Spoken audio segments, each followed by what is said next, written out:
เนาะวันนี้เขาก็เข้ามาในหมู่บ้านห่างเด้อเขาได้เข้ามาในหมู่บ้านล่างหมู่บ้านนี้เป็นหมู่บ้านใหญ่เลยมีประมาณ60-70หลังคาเฮือนผู้ใดเนาะแต่ว่าเขาก็ได้ย้ายออกเบิดแล้วนี่นะบ่มีใครอยู่เลยในหมู่บ้านนี้นะเนาะเป็นหมู่บ้านที่ห่างไกลศอกหลีกเลยอยู่ในห้อมภูเขาเลิกเลยในกลางป่าเนาะนี่เขาเข้ามาอันนี้คือโรงศพได้เนาะโรงศพเพิ่นเก็บไว้อยู่ในตารางเฮือนเลยเนาะเมื่อผู้เฒ่าผู้แก่ตายเสียชีวิตนะเขาจะเอามาใส่ในโรงศพอันนี้แหละแล้วคอยเอาไปฝังอยู่ปราสาทเลยถ้ามีคนเฒ่าคนแก่แล้วเขาจะเฮ็ดไว้เลยเฮือนได้กระยาเนาะเขาจะเฮ็ดไว้เลย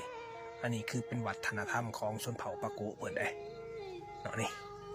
หมู่บ้านนี้จะเป็นหมู่บ้านชนเผ่าปะโกเนาะหมู่บ้านใหญ่เลย